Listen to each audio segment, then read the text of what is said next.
और तस्वीरें हम आपको दिखा रहे हैं। तस्वीरें आपके सामने राष्ट्रपति द्रौपदी मुर्मू और उनके अभिभाषण से ही संसद के सत्र की शुरुआत होनी है। बेहद महत्वपूर्ण ये संसद सत्र। राष्ट्रपति द्रौपदी मुर्मू संसद भवन पहुंच चुकी हैं और उनके अभिभाषण के साथ कुछ ही देर में सत्र की शुरुआत हो जाएगी। उससे पहले हमने तस्वीरें भी देखी थी कि किस तरीके से राष्ट्रपति भवन से राष्ट्रपति द्रौपदी मुर्मू का पूरा काफिला संसद भवन तक पहुंचा और अब बस कुछ क्षणों का इंतजार। कुछ क्षणों के बाद उनके अभिभाषण के साथ शुरुआत होगी। दोनों सदनों को संयुक्त रूप से वे संबोधित करेंगी।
तो ये तस्वीरें आप देख रहे हैं और ये पहली बार होगा जब राष्ट्रपति द्रौपदी मुर्मू नई संसद में दोनों सदनों को संबोधित करेंगी। पारंपरिक अंदाज में, शाही अंदाज में द्रौपदी मुर्मू जो कि देश की राष्ट्रपति हैं वो संसद भवन पहुंचे। प्रधानमंत्री मोदी को आप देख रहे हैं जिन्होंने इस साफ तौर पर कहा कि हुड़दंग नहीं होना चाहिए।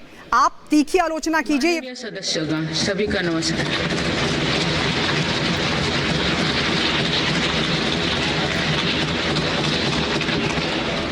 इस नए सदन भवन में ये मेरा पहला संबोधन है। आज की अमृतकाल की शुरुआत में ये भव्य भवन बना है। यहाँ एक भारत श्रेष्ठ भारत की महक भी है। भारत की सभ्यता और संस्कृति की चेतना भी है।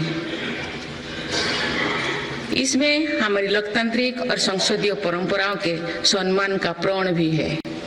साथ ही 21वीं सदी के नए भारत के लिए नई परंपराओं के निर्माण का संकल्प भी है।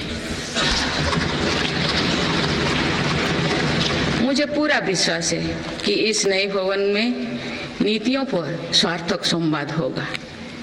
ऐसी नीतियां जो आजादी के अमृत काल में विकसित भारत का निर्माण करेगी। मैं आप सभी को अपनी शुभकामनाएं देती हूँ।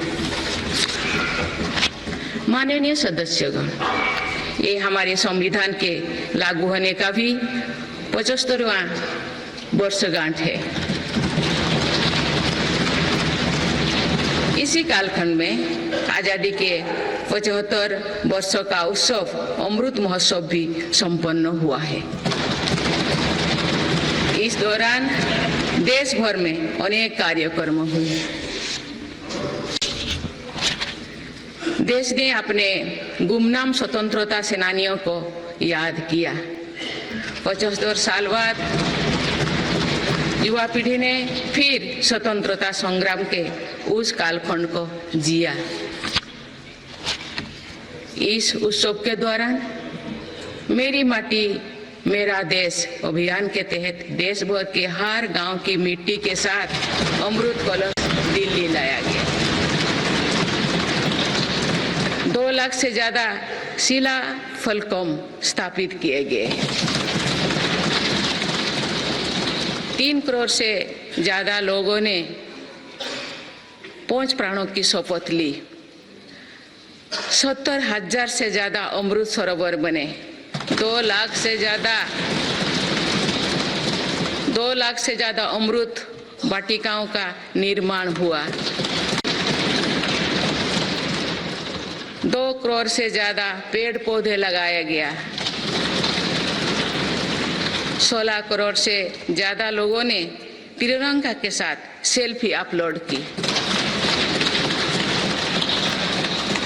अमृत उत्सव के दौरान ही कर्तव्य पथ पर नेताजी सुभाष चंद्र बोस की प्रतिमा स्थापित की गई।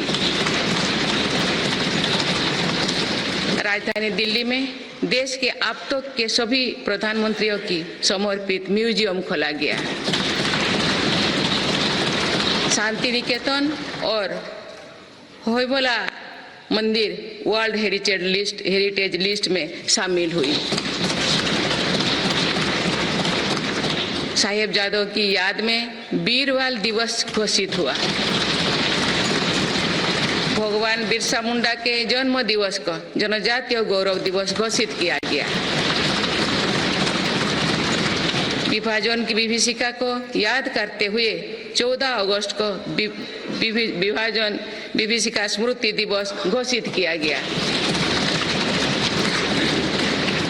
माननीय सदस्यगण, बीता वर्ष भारत के लिए ऐतिहासिक उपलब्धियों से भरा रहा है।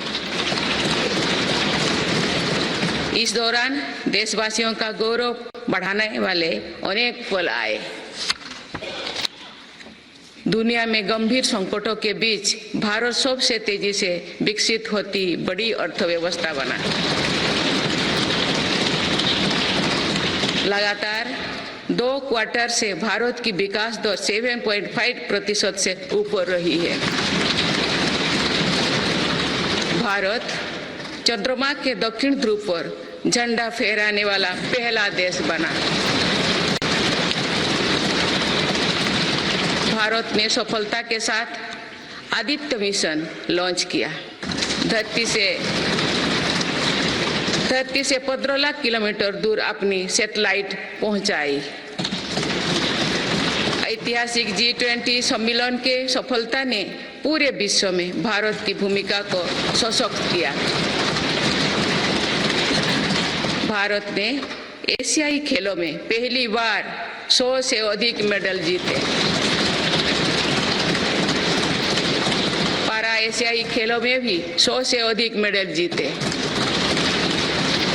भारत को अपना सबसे बड़ा समुद्री पुल अटल सेतु मिला।